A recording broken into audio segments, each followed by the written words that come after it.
Wake that up. LA's #1 hip-hop morning show is Nick Cannon Mornings on Power 106. Oh, yeah, this is an honor and a privilege. It is time for up close and personal conversations. Yes, close conversations on Nick Cannon Radio with people that I admire, look up to, fixtures in the game, doing big things. And this brother is all the above and so much more. I mean, I want to, are you an EGOT yet? He has every award known to man, but he's just a solid individual, a good brother, the one and only. He lives up to the name, John Legend.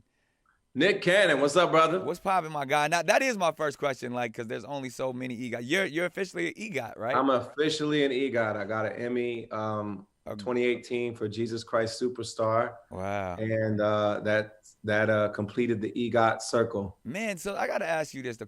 As an EGOT, can they just change the acronym to GOAT? GOTE? Questlove suggested we change it to GETO. GETO. That's even better. You know what? Shouts out to Questlove. Such an accomplished individual, man, but I would say one of your greatest accomplishments, a father, a true family man that you have exemplified. We see you on social media. During this quarantine, how you holding up? How are daddy duties going down? Well, you know, my kids, they're happy that I'm home all the time now because normally I'd be flying off to do a show here or do something there, going to The Voice. We've been doing everything from home, taping The Voice at home, doing some performances at home, doing these interviews at home. Facts. And my kids are in heaven. They love it. They're like, oh, we like this quarantine life. Man, and through social media, we have learned to laugh and love your family on the next level. Obviously, your wife, Chrissy, she is always online, like showing stuff that sometimes I feel like she be oversharing. How do you feel about that sometimes where you're like the butt of the joke sometimes, like, but you seem just always cool, calm, and collected. It's like the modern day I Love Lucy. Yeah, I feel like our energies play off each other very well. You know, she's always making me laugh. She's making everybody else laugh. I'm usually the straight man in the joke, and it works. Man, we love it. We love it. We see that there's a lot of love within the household. And speaking of love, you got a new love song. Yes, indeed. But it got a hot little hip hop spin on there, man. Tell me about the new record. Yeah, so the new record's called Actions, and of course everybody will recognize the sample from the next episode by Dre and Snoop, but the original song that we both sampled for it, the song called The Edge by David McCallum, is from back in the 70s. But as soon as that comes in, it just takes you to that era of Dre and Snoop making hits, and the lyric of the song starts out with la da da da da, just like Snoop does. But the lyric of the song is about action speaking louder than love songs. Because, you know, I write a lot of love songs. We say a lot of things. And if you're doing it right, your actions will live up to all the things you're saying and all the songs you're writing. Man, and you have, like, set the bar so high, not just an entertainer, but just as a man. Every man's like, I need to get a John Legend type of man. People sexiest man alive, all the way like great dad, great father. Man, what are some of the pressures that you have to deal with? Like even just being on that level, man, of like knowing that once you set the bar this high, like trying to be the perfect individual that the perception is shown to the rest of the world. Oh, it's funny because I was just watching Last Dance, you know, the Michael Jordan docu-series. And they, in the last episode that they showed, they talked about how nobody's perfect, and the press was looking for ways to like deflate this god that had been set up with Michael Jordan because he was so huge, so perfect. He was selling shoes, he was scoring points, he was winning championships, he was winning the Olympics, and they were just trying to find a flaw in him. And the thing is that he said, and that I think all of us believe, is that nobody's flawless. And even if they're portrayed that way, except John Legend. They're going to make mistakes. We all do. And you know, we all make them in our personal relationships. We make them in our careers. And, you know, I think the key is if you do make mistakes, you learn from them and then try to get better. I hear you, my brother. So what is next for John Legend? When we think about, I mean, you've accomplished so much. I mean, Yeah. just even on the front, I know your production company is producing some amazing things, man. So what's That's on the right. forefront, and We're trying to be like you, Nick Cannon. Ah, stop it. Shoot, if I had half your hand, no, but honestly, man, what are you passionate about? What are you bringing forth to us Well, besides music? Obviously, that's gone. but I have to say, I think when people see me doing other things, if they think I'm not focused on music, it's not the case, because I'm so focused on music, and the thing that wakes me up every morning and excites me every morning more than anything professionally is my music. Yeah. I put so much into this new album that's coming this summer, these songs that y'all have been hearing. Like, I care so much about them being received well, um, and and them really moving the needle, inspiring people, making people feel good, giving people something to bop to, all of that. Yeah. I put so much energy behind that, and so much of my creativity and my joy is in that. That's really the main thing I focus on. And when I'm focused on trying to be a better artist, I'm thinking about, I'm going to vocal coaching still. In the Word. studio working on music. Like, I don't take it for granted that I'm gonna stay on top musically. I work at it, and I'm trying to prove myself with every song and every album, because you know fans can move on, audiences can move on, Yeah, and I want to someone make sure. so accomplished as yourself to be so humble in that state to really focus in on your craft. And I get it. I think we get the opportunity to see that from you on The Voice when you're doing Yeah. a lot of the coaching and the words of inspiration. Do you ever see yourself in that position, on the business side of it? Like, are we going to see some John Legend, proteges and artists coming up are really, being having your own label? Well, it's crazy because I had one years ago, and I just found I didn't enjoy focusing on that. I love writing songs, I love performing, and I love being the artist. And it was hard for me to get excited about focusing so much on another artist's career. Just On The say it, Voice, John. You're selfish, man. You want to I'm write all selfish. the hits for Um, yourself. That's how. Maybe I'm selfish. It's like when it comes, it's like I can do all of this by myself. I don't need nobody else. Like I can play the Well, piano, I can sing the it's song. just when you have someone's career in your hands, it's a lot of responsibility. That is true, man. And if you're focused on your own career, you just can't give them the attention that you want to give them. On Yo, The Voice, it's a little different because you're coaching them, you're mentoring them, but you're not they're taking not your responsibility over them. responsibility. Yeah. Yeah, As because someone who's had a label for so long, man, and I hear exactly what you're saying. Like, I joke about yeah, it, but it's so hard to be responsible for someone else's livelihood and career and their dreams, man. yeah, They're like this. exactly. They're putting everything in your hands, and you're like, yo, I just wanted to get in the studio with you Yeah, or give you a help up. I didn't want to be the one that, in times where things aren't going right, or I trust me. That's one of the reasons why I stepped away from like management. yeah, it just was too much responsibility. 100%. And I Especially was as just an like, artist yourself, you're like, yeah, yo, I feel you. I understand your pain, but it is definitely a difficult task. So just yeah. keep giving us the words of wisdom on The Voice,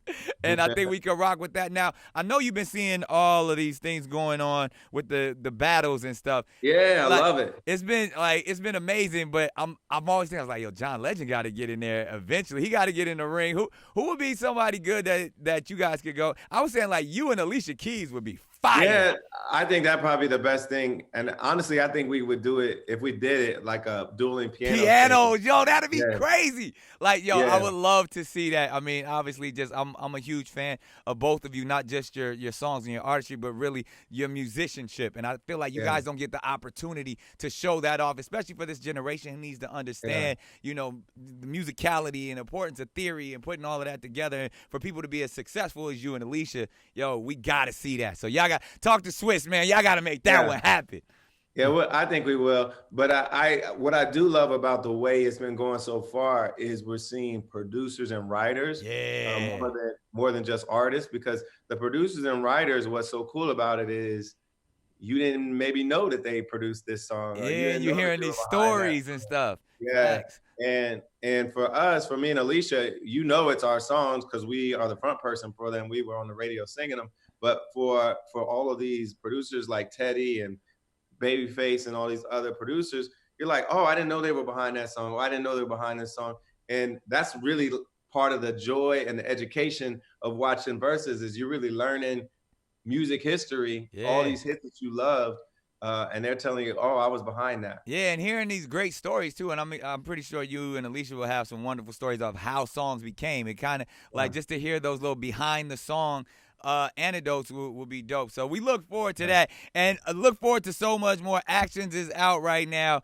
The one and only I'm happy to say I know an EGOT. I know a GETO. I know a GOET. And usually, you know, all accolades aside, I got to put you in the hot seat. This is what we do. It's called the Firing Squad. Rapid fire questions. Answer them as fast as you can. They're psychological, philosophical. You're an intelligent brother. You're an intellectual. This is going to be easy for you. We started off always with the philosopher Nico Machiavelli says, if you can't be loved, then you should be feared. So all emotions stem from these two places. What does John Legend want to be known as? Loved or feared?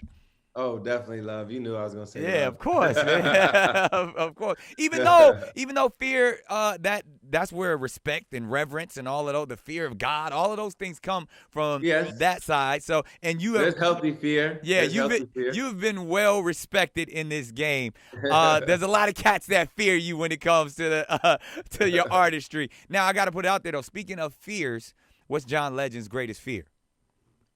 Greatest fear, losing my voice. Oh, that's a big one. I could imagine for a singer and someone who's always using their voice. Best piece of advice you've ever received? Oh man, I've gotten great advice from a lot of people. Some of it's the simple things, but I think Quincy Jones said it best when he said, "Steal from the best," which basically means like, especially I tell it to new artists all the time, like don't be afraid of having influences, you know? Absolutely. Like, listen to all the artists that you love and steal ideas from what they've done, and it'll help you formulate your own ideas about who you want to be as an artist. There you have it. Worst piece of advice John Legend has ever received. Worst piece. I don't even know. Somebody gave you some shitty advice one time. They had to. Somebody, I was talking to one of my family members. They was talking about that 5G being responsible for exactly. I was like, no. You can't even argue with people when they say that. You know what I mean? It's like, yo, you cannot argue people out of their illusions. Let them have it. We lighten it up real quick. Best or favorite movie that you have? I know you probably got a few, but what's that one? Favorite recent movie? I probably say Get Out is probably one of my favorites recently. Yeah. I loved Parasite as well recently. Oh, so you're giving us the new ones. Yeah. I'm thinking of like new movies, and then old stuff.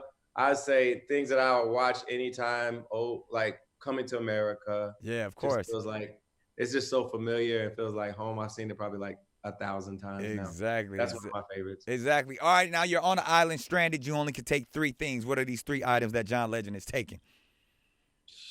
I take my phone. Smart. So if you can get off when you need to, tell somebody come pick you up. So somebody come get me. I definitely want to listen to music, but I could do that on my phone. On your phone. Your phone is everything. At this point, you got 2. And it could be anything. It's your island. It's Legend Island. What's the other 2 things? Did you ever watch those Naked and Afraid? Yeah. I'm trying to think of. They give them a knife. Yeah, I like a knife. I think a knife would come in handy because you need a lot of things cut down. Right. A knife and a phone. One more thing, John. What you taking? What? One more thing. Man. We need Just take your family, man. Well, I was assuming that wasn't an option. It's your island. You can do whatever you want. Yeah, I'll bring my family. I need some company and some love and some partnership to get us off this island. This quarantine island that we're actually on for real. What's John Legend's favorite cuss word? I prefer fuck. Me too. Yeah. We're right there. Worst job you ever had? Worst job. All of my jobs weren't too bad. Probably the least. Or the toughest. We don't say what the toughest job you've ever had. I mean, nothing was that bad, honestly. I was a bank teller. Well, you worked at a John Legend worked at a bank. I was a bank teller in college. It was like my summer Anybody job. robbed the bank ever while you was there? No. I was gonna say that'd be an amazing It was story. a relatively small town in Pennsylvania. It was pretty chill, and I worked for a instrument repair guy at a music store. I would have to like polish the slides on the trumpet, tune the violin. Well, that was good musicality. That was probably good for you. There was no music involved. It was just like just work, mechanics of fixing instruments. And then I worked as a men's department salesman for Sears men's department. So I was selling men's clothes there. This is a high school job I had. Oh, wow. Before I went to college. So you had real jobs. Like a lot of artists, they be like, I wasn't a child star like you, Nick Cannon. Hey, I had real jobs too. I worked at a fucking mechanic shop. I used to do brakes and detail cars and change oil. I worked at Wiener Schnitzel. I've had real jobs, John Legend. I never had a food service job. Those shouts out to everybody who works in food service. They be really going through it. All right, one album that you can listen to for the rest of your life. Only this album. What is that album? Oh man. Oh, I got a few like that, but nope, you only get one. That one thing that you can play over and over again. I got to make a list for you. I'm pretty sure it was a Stevie Wonder album, a Marvin Gaye album. Stevie Wonder, Talking Book, I could listen to 1 billion times. Yeah. Marvin Gaye, What's Going On? Marvin Gaye, I Want You. There's a few Marvin Gaye albums. Watch the Throne is one of my favorite albums. Watch the Throne. That was a good one. I love, I feel like a very underrated Jay-Z album is the American Gangster album. I've listened to fire. I listen to that more than any other Jay-Z album, actually. Really? And I'm a big Jay-Z fan. Well, since we're going to go there, because we always ask this, and this does not just pertain to hip-hop, I want to know, even based off of your own influences, John Legend's top 5. Jay's my favorite, honestly. He's my favorite MC. I love, I think Black Thought is in my top 5. Okay. Often excluded from the conversation, but he's proven time and time again. Especially after that freestyle, that last freestyle he did on Flex is hands down. I've never actually made my top 5, so I'm thinking out loud. Yeah.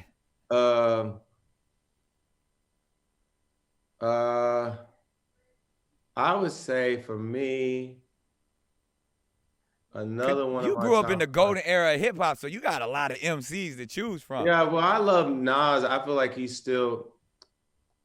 The thing about Nas, I feel like his voice and his flow and his rhyming is like some of the best we've ever had. Sometimes I felt like in the more recent part of his career, like the records didn't land like they landed at the beginning. But if you go back to the beginning and listen to the classics like Illmatic and whatnot, like some of that is the best music we'll ever. That is very true. Illmatic is a classic album. A lot of people put that as their one album that they would listen to forever. Yeah, that's one of my favorites. I would listen to that nonstop for a long time. Miseducation, Lauryn Hill's like that for me too. I would listen to that nonstop. Fire. You got 2 more MCs. 2 more. Who you got? Hold on. I was just saying during that era of the late 90s, early 2000s, there were certain albums that I just played all the time. And one of them was Black on Both Sides by Mos Def. Wow. Just one of those albums that to me is like I could listen to front to back and it's just amazing. You're a real connoisseur of music. Yeah, it's just great music, and Moses' voice is just very listenable. Outkast, I think Andre is one of the greatest of all time. Facts. 3 stacks. He's definitely in my top 5. Hold on. You got one more. You gave us. You know, a lot of people usually say Rakim, but I was like too young when Rakim was like hot. Right. For me. Because he influenced the Jay-Z's and all, exactly. and the Nas. So for me, it didn't hit me in my sweet spot because I was too young to appreciate it at the time. Facts. And I haven't really gone back and been like, this is my shit, Right. So the stuff I grew up on is what I'm more listing in my top 5. So it's a personal top 5. Yeah, absolutely. As they all are. Not mine is forever changing. So I got Nas, Hov, who else did I say? Black Thought, and then I haven't said Andre. And Stacks. So you got one more. Who else should my one more be? You know what? I'm gonna say Kendrick. Whoa, that's big right there. I feel like it's like a little controversial to have somebody new, but Pulitzer Prize. Who's really fucking with him though? Like yeah.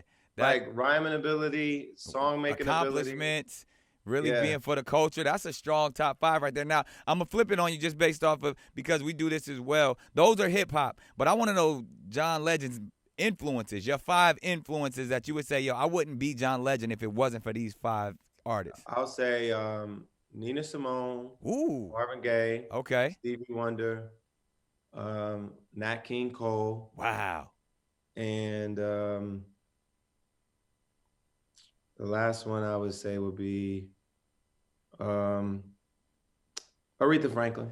Wow, that's probably the most eclectic top 5 of inspirational artists that I've heard of. That's real major right there. What's John Legend's guilty pleasure? Guilty pleasure. I love fried foods, fried chicken. Things are not good for my cholesterol, but I gotta eat them anyway sometimes. Most prized possession? My most prized possession, I mean,